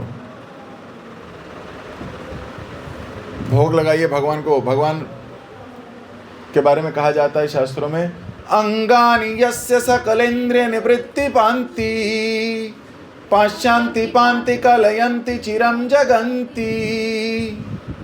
भगवान का जो विग्रह है, आनंद चिन्मय रस उज्ज्वल विग्रहस्य, गा रहे हो तो पूरा गाओ है। गोविंदम आदि पुरुषम तमहम भजामि। ये हमारे बच्चे हैं, संडे स्कूल में आते हैं इसलिए इनको सब याद है। और आपके बच्चों को कुछ और याद होगा, ईना मीना डी का हमारे बच्चों को श्लोक याद है। तो बच्चों को संडे स्कूल आते हैं जो एक संडे 3 घंटे यहाँ बैठ के पढ़ते हैं, शास्त्र श्लोक याद करते हैं, सब याद करते हैं, इसलिए बच्चों को सब याद है। तो भगवान अपने किसी भी अंग से किसी और अंग का काम कर लेते हैं। तो वो आँख से भी खा सकते हैं, उनको मुंह नहीं चाहिए खाने के लिए। अंगानि यस्य सकलेन्द्रिय निवृत्ति पान्ति, एक अंग से सारे अंग का काम कर लेते हैं। कृष्ण है तो भगवान की फोटो रखिए, भगवान को भोग लगाइए और वो भोग प्रसाद बाद में पाइए। सब लोग रेडी हो? है ना, यहाँ तो सब करते हैं। ऑनलाइन वालों सब रेडी हो? इलाहाबाद, शाबाश, वेरी गुड, ताली बजाओ सब इलाहाबाद वाले भक्तों के लिए, वेरी नाइस। तो सबके घर में विग्रह होने, भगवान होने चाहिए फोटो में। दूसरा, भगवान को भोग लगना चाहिए। तीसरा, सबको नाम जप करना चाहिए। कहाँ गया नाम? मेरी माला कहाँ गई? सबको माला करनी चाहिए। दिखाओ, भगवान का नाम लेना चाहिए माला पे, है ना। तो कोई व्यक्ति ऐसा ना हो जो माला ना करता हो। अब कोई कहेगा प्रभु जी मैं तो मन ही मन में सारा दिन लेती रहती हूँ, सारा दिन मेरे तो चलता रहता है ना अंदर ही अंदर, प्रभु जी, मेरे ना अंदर अंदर एकदम ऐसे चलता रहता है, हरे कृष्णा कृष्णा कृष्णा हरे हरे, हरे राम राम राम हरे हरे। मन से लेना अच्छी बात है, लेकिन भगवान को अच्छा लगता है जब आप जिह्वा से भी लेते हो। जीभ से उच्चारण करो, माला पे करो, और जब आप उच्चारण करो तो सुनो उसको बार बार। ऐसा नहीं होना चाहिए कि ना सुनने वाला ना सुनाने वाला, उंगलियां फिराने वाला। उंगलियां फिराने वाला नहीं बनना, मुंह से बोलना है, कान से सुनना है। ये कलयुग का यज्ञ है, कलयुग में और कोई यज्ञ नहीं है। यही नाम संकीर्तन यज्ञ है, ये हवन कुंड है, और यहां से आहूति जा रही है कान में। इसलिए सब लोग बोलो हरे कृष्णा कृष्णा कृष्णा हरे हरे, हरे राम राम राम हरे हरे। तो ये हमारा नाम संकीर्तन यज्ञ है। सबको घर में यह यज्ञ करना है। कोई पूछा आप लोग यज्ञ करते हो? बोले जी 16 बार करते हैं, बार बार करते हैं। मन कब, उसका भी जवाब सुन लो। जो कहे मन से करती हूं, मैं तो मन से करता हूं प्रभु जी। आप मान लो ऑफिस जाओ, पूरे महीने काम करो, और सैलरी वाले दिन तुम्हारी सैलरी ना आए, और जाके अपने मालिक से पूछो तुमने सैलरी नहीं दी। बोले मैंने मन से दे दी। मैंने सच्ची दी, इस बार तो तेरा ओवर टाइम भी था तो मैंने तुझे मन से सैलरी दे दी। तो क्या तुम अगले महीने नौकरी करोगे वहां? आप कहोगे बस क्या बात कर दी आपने। आप स्टूडेंट हो, मान लो क्वेश्चन पेपर आया आपके सामने, और टीचर बोले लिख क्यों नहीं रहे? बोले मन में लिख रहा हूं। मन में, मैं मन में लिख रहा हूं। किसने कहा लिखो पेन से? मैं मन में। ऐसी मूर्खता नहीं करनी है। हमें जैसा शास्त्र में लिखा गया है वो करना है, अपना ट्विस्ट नहीं करना है। तो माला पे उच्चारण करते करते जप करना है। जप का उच्चारण इतनी तेज नहीं होना चाहिए कि सब लोग डिस्टर्ब हों, इतना कि केवल आपके कान तक आए, इतना। तो हमें क्या करना है? सबको पहला घर में अपना ऑल्टर स्थापित करना है। भगवान का एक छोटा मंदिर, बड़ा बना सकते हो बड़ा बनाओ, हमारी हेल्प चाहिए हमें बताओ, हम आएंगे आपके घर में आपका मंदिर बनाने के लिए, चिंता नहीं करो। मंदिर बनाइए, भगवान को ऑफरिंग कीजिए, भोग लगाइए वहां ठाकुर जी को। मंत्र क्या बोलना है वो भी मैं आपको बता दूंगा, ग्रुप में आ जाएगा। आज से मंत्र लगा के भोग लगाना है, ठीक है? मंत्र बहुत जरूरी है। मंत्र इज द कोड। जैसे कंप्यूटर में सही कोड नहीं डाला तो आपका मोबाइल में, अगर आप कोड ठीक से नहीं डालो तो क्या मोबाइल ओपन होता है? बताओ, नहीं होता। ऐसे भगवान को ऑफर करने का कोड है। वो मंत्र से भोग लगाइए, भगवान खाएंगे, गारंटी। और फिर उस प्रसाद को पाइए। दूसरा नहीं, तीसरा, नाम जप कीजिए। हरे कृष्णा कृष्णा कृष्णा हरे हरे, हरे राम राम राम हरे हरे। तो नाम जप करना है। सोहेलनाबाद से ही भक्त देख रहे हैं, सुन रहे हैं। तो हमें नाम जप करना है। ये तीसरा काम हमें करना ही करना है, बिन नागा।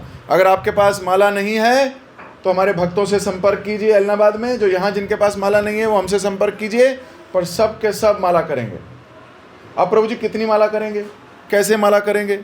माला दिखाना परशुराम प्रभु। मेरी कहाँ गई? अच्छा ये रही। तो माला में आप पाओगे ऐसा एक मन का होगा, इसको बोला जाता है सुमेरु बीड। क्या बोलते हैं? इसको कृष्णा बीड भी कहते हैं। कृष्णा है, ये भगवान की बीड है मान लो। इस उंगली का प्रयोग नहीं करते, सीधे हाथ से करते हैं। इस उंगली का प्रयोग नहीं करते। ये उंगली अहंकार की उंगली है। किसी को डांटते हैं तो ऐसे उंगली दिखा के डांटते हैं, मतलब तेरे टंग तोड़ दूंगी मैं तेरी, मैं तेरी, है ना, ऐसे करके दिया। हम भगवान के लिए ये उंगली यूज़ नहीं करते, तो इसलिए इसको ऐसे पकड़ के चलते हैं। तो आप देखोगे हमारी माला में ऐसे एक छोटा सा छेद है जिसमें से हम ये उंगली निकाल लेते हैं, है ना। ये झोली में से ऐसे उंगली निकल जाती है ताकि अंदर स्पर्श ना कर सके। अब अंदर हमारी माला है, तो माला को हम एक मंत्र बोलते हैं, जय श्री कृष्ण चैतन्य प्रभु नित्यानंद श्री अद्वैत गदाधर शिवासदि गौर भक्त वृंद। ये एक मंत्र है, ये भी हम भेज देंगे। ये माला शुरू करने से पहले बोलना चाहिए। ये मंत्र है चैतन्य महाप्रभु गुरुजनों को हम पुकार रहे हैं कि हे भगवान, हमें माला करनी नहीं आती है, हमारी त्रुटि हो सकती है माला करते वक्त, हम नौसिखिए हैं, अभी नए हैं, कृपया हमारी सहायता करना। हाँ, सहायता करना। और ऐसे फिर हरे कृष्ण कृष्ण कृष्ण हरे हरे, हरे राम राम राम हरे हरे, और एक मन का नीचे कर देते हैं। फिर हरे कृष्ण कृष्ण कृष्ण हरे हरे, हरे राम राम राम हरे हरे, एक मन का फिर नीचे कर देते हैं। हरे कृष्ण कृष्ण कृष्ण हरे हरे, हरे राम राम राम हरे हरे, एक मन का और नीचे कर देते हैं। ऐसे पूरा घूमते हैं। हाँ, ये पूरा घूम देंगे, आप चिंता नहीं करो। मेरी माला बड़ी नहीं है, 108 मन के ही होते हैं, पर कई बार इतनी बड़ी माला देख के घबरा जाते, प्रभु जी तो आप बहुत ज़्यादा माला करते हो। ऐसा नहीं है, सबकी माला में 108 मन के ही होते हैं। जैसे ही आप यहाँ पहुँचोगे लास्ट बीट पे, हरे कृष्ण कृष्ण कृष्ण हरे हरे, हरे राम राम राम हरे हरे, कृष्णा बीट आ जाएगी। अब इसे लांघेंगे नहीं, इसे घुमा देंगे। ठीक है, इसको लांघना नहीं है, इसको घुमा देना है बस। है घुमाना, घुमाना आता है ना? है ना? घुमाना तो तुम्हें बचपन से आता है। किस किस को नहीं घुमाया तुमने, सबको घुमाते, पर अभी इसको घुमाना है। फिर जय श्री कृष्ण चैतन्य प्रभु नित्यानंद श्री अद्वैत गदाधर शिवासदि गौर भक्त। तो आपकी एक माला हो गई। कितनी माला हो गई? एक पूरा राउंड लोगे तो एक माला डन। समझ में आ रहा है? हाँ? एक माला हो गई। ऐसी कोशिश कीजिए कि कम से कम 4 माला रोज से हम शुरू करें। कम से कम 4 माला, 2 सुबह करो, भले 2 शाम को करो। क्या प्रभु जी से नहा के करनी चाहिए? कोई जरूरी नहीं है, बिना नहाए भी कर सकते हैं। प्रभु जी जब माताओं का वो मासिक चल रहा होता है, वो दूषित होती हैं, तो क्या उस समय भी कर सकते हैं? बिल्कुल कर सकते हैं, घबराना नहीं है।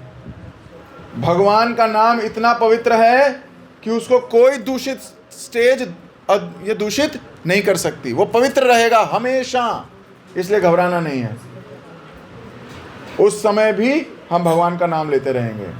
कलयुग केवल नाम आधारा, सुमरे सुमरे जग उतरिए पारा। तो ये नाम का आधार है, तो नाम लेते रहिए, डोंट वरी, घबराना नहीं है हमको। समझ में आ गया? माला कब कर सकते हैं? सुबह या रात? कभी भी, सुबह रात दिन, जो ज़्यादा माला कर सकते हैं ज़्यादा करिए। हम भक्त लोग कम से कम 16 माला करते हैं रोज, कम से कम 16 माला करते हैं रोज।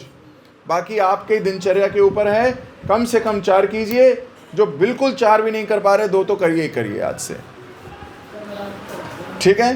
तो पहला था घर में भगवान को निमंत्रण देना है। कल ही सबके घर में मंदिर होना चाहिए, नहीं है तो भी प्रमुख स्थान पे लगा लो। अगर और बड़ा बनाना चाहते हो या कुछ और अच्छा करना चाहते हो, हमसे संपर्क करो, हम हेल्प कर देंगे।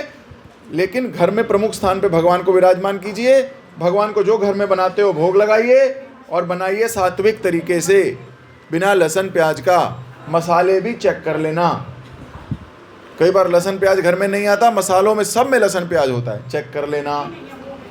बिना लहसुन प्याज के भोग लगाइए, घंटी बजाइए, मंत्र बोलिए, उसके बाद प्रसाद पाइए। आप देखना, आपको अगले दिन से परम सुख का अनुभव होने लगेगा। फिर नाम जप करना है, बस अभी ये करना है, ये है। अगर आपने ये करना शुरू कर दिया तो समझ लेना भगवान के प्रिय हो गए, समझ लेना भगवान आपके साथ रहने लगेंगे। क्यों? हम भगवान की बात मानते हैं। अगर कोई बोले मैं भगवान को मानता हूं लेकिन भगवान की बात नहीं माने, तो उसको मानना बोलोगे? मान लो एक बच्चा अपने पिता को कहे, पापा आई लव यू। पापा कहें बेटा 1 गिलास पानी पिलाना, बोले खुद ले ले। बट पापा आई लव यू यार। और पापा बोले देखिए बेटा घंटी बजी है, कौन आया है, खुद देख ले। लेकिन सुनो पापा आई लव यू यार। अब मुझे बताओ, वो पापा कहेगा बे तेरे लव की इधर आ तू जरा तेरा लव कुछ बनाता हूं मैं, अभी बहुत लव हो गया तेरा। ऐसे ही हम अगर भगवान को बोले भगवान मैं आपको बहुत प्यार करती हूँ, पर भगवान हमें कह रहे हैं और हम वो ना माने, और फिर बोले भगवान हम आपको बहुत प्यार करते हैं, पर भगवान की बात ना माने, तो फिर कैसा लव है ये? ठीक है, तो आज अपनी मैं क्लास को यहीं विराम कर रहा हूँ। हम भगवान की बात मानेंगे। अगले संडे से भगवद गीता का जो श्लोक चल रहा है, शुरुआती में हम एकदम स्टार्ट करेंगे। हमने भगवद गीता अभी पहला अध्याय का 14 श्लोक है, वहाँ से शुरू करेंगे। तो सब लोग 7 बजे से डॉट 8 बजे तक क्लास हुआ करेगी। आज क्लास लंबी थी क्योंकि आज मुझे पहली 5 क्लासें भी रिवाइज करनी थी और आपको आज का नया एक वो आइडिया भी देना था। करना क्या है हमको, प्रैक्टिकल एप्लीकेशन क्या होनी चाहिए हमारी, तो ये सारी चीज़ें आज हमने डिस्कस करी। आप सब लोग इस पर अमल कीजिए, अपना जीवन सफल बनाइए, अपने जीवन में भगवान को आमंत्रित कीजिए। आप देखना कष्ट आएंगे भी तो छू के नहीं जाएंगे। जगत गुरु श्रील प्रभुपाद के जय। बहुत बहुत धन्यवाद आप सभी का इतने प्रेम से मुझे सुनने के लिए। 2 घंटे हो गए। आप मेरी कर्कश वाणी, घटिया एकदम तर्कश वाली, चुभो देने वाली वाणी को आपने बर्दाश्त किया। आप बहुत बहादुर हो, है, सबको मेडल मिलेगा इसके लिए। ठीक है, जगत गुरु श्रील प्रभुपाद की जय।